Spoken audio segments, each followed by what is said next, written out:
Hi everyone! Welcome again to another video.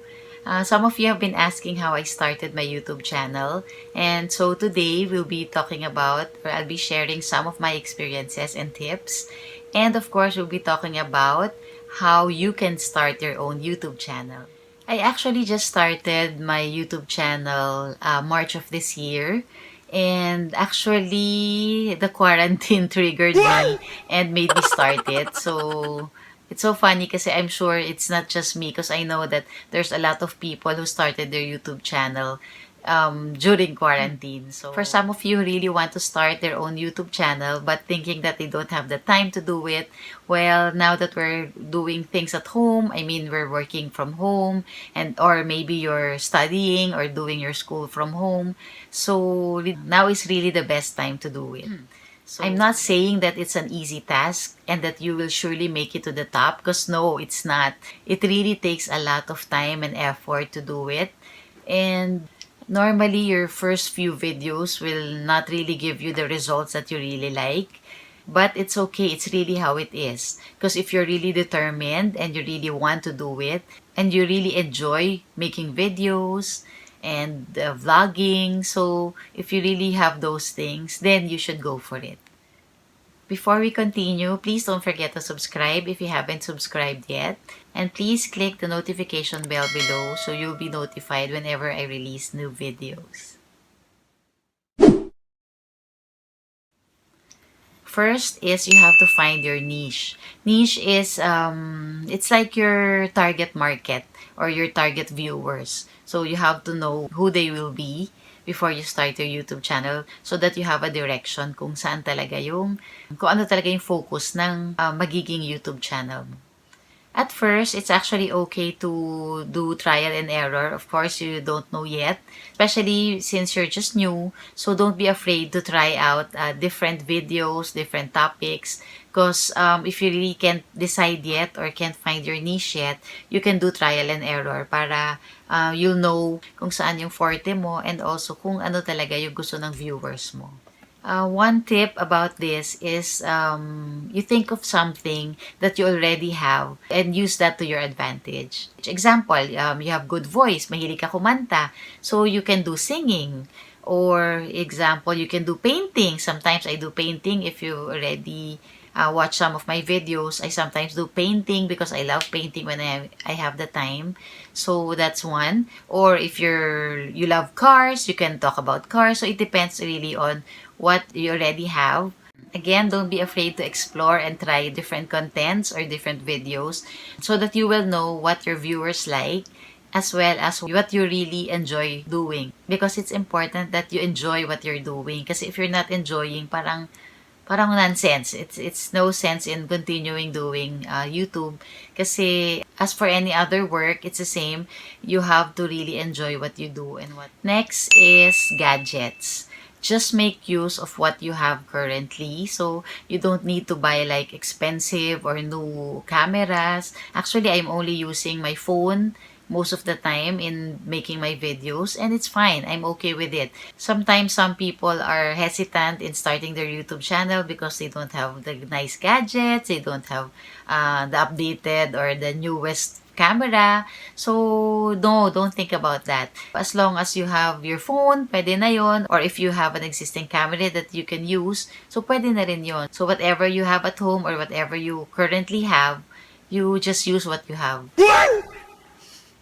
Tama ba yun? And also, you don't need fancy lighting. But of course, maganda syempre pagka mayroon kang ring light and all those stuff. But you don't really need them if you really want to start and you don't have those. You can really start right away. You don't need fancy lighting kasi meron namang pwede namang natural lighting lang. Pwede namang yung lampshade lang or kung ano yung meron kayo sa house. So, you don't have to buy a lot of stuff to be able to start your own YouTube channel. So just work with what you have so that you can already start right away. It's not actually in the gadgets, it's actually more of the content that you will make and if your viewers like those videos that you'll be making for them.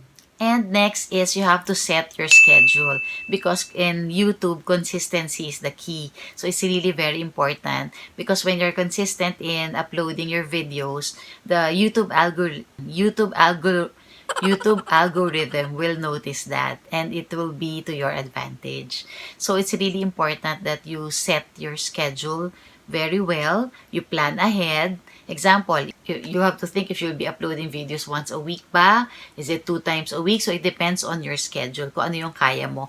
But I suggest you start with once a week first and then you can move on and increase it as you go along. Kasi nakaka-stress kapag stinress mo agad yung sarili mo na mag-upload ka like 5 times a week or every day or 3 times a week. So I think ideally, you should start muna at least once a week at least. The problem of not uploading regularly, your viewers will not get interested in watching your videos. As well as YouTube will notice that you're not regularly uploading videos and it's not good for your YouTube channel. Others actually even do like exact day when they will release their video. Some even use exact time. Example, every Tuesday, 7 p.m. So others even do that. Ako for now, basta I see to it I upload once a week to have that consistency. But when you do that, yung like example, every Tuesday, 7 p.m., you have to make sure that if you announce it, you have to really own up to it. Kasi ang pangit nung you'll be saying that you'll be uploading every Tuesday, 7 p.m. and then wala ka naman palang i-upload, your viewers will be waiting or are expecting your videos, tapos wala. So it's also of course not good. So make sure lang that when you plan and decide to do or have your own schedule, make sure to really do it kasi it's really very important. You should also take note that in making videos, it takes, for me, about 2 to 3 days. So, depende rin siguro on the person. Pero you have to make sure that you have enough time to, of course, film the video and then you have to edit it. So, it really takes a lot of time to do everything, to just come up with one video. So, make sure to plan ahead. Next is make a calendar and plan your videos ahead. This is actually one of my mistakes because I was not able to plan ahead all the videos that I really want to make. Kasi it's nice when you already have all your list. I mean, not really all, but you have at least 10 lists in your schedule. So, example, video 1, I'll be releasing this week. Video 2 will be this topic. Video 3 will be this topic. So, at least nakaplan ka ahead and then you can also make them ahead of time. Kasi if you don't, medyo matataranta ka. Hindi ka makakasunod dun sa schedule that you really like to happen. So, it's really nice that you can plan ahead and advance talaga na you already have all your list or at least 5 to 10 list of the videos that you'll be making. I mean, the plans that you have for your YouTube channel. And lastly is you have to try and learn as much as you can about YouTube, especially about YouTube algorithm. Kasi ito yung makaka-help sa'yo in reaching your YouTube requirements. What are the requirements? Again, I'm sure you already know this, but just in case you don't know it yet, first is you have to reach 1,000 subscribers and 4,000 watch hours within the span of 1 year. So, 1 year yung binibigay ni YouTube na timeline for you to be able to reach those requirements. And once you already reach those, pwede ka nang ma-monetize. Or you can already earn from your YouTube videos. And once everything is in place, you can actually start making your YouTube channel. Of course, you have to think of your name. I mean, the name of your YouTube channel. You can use your own name or you can use a separate brand name if you like because others use that. In my case, I use my name, which is Enna. So, I use Enna Channel. And then, of course, you have to choose your profile picture. It's really also very important. It's crucial that, of course, you choose the picture that you like and your YouTube banner. Actually, so there, I hope you learned something from this video. And please don't forget to like, subscribe if you haven't subscribed yet, and click the notification bell below so that you will be notified whenever I release new videos. Good luck on your YouTube channel. I hope you'll be able to start your own soon. See you next time. Bye!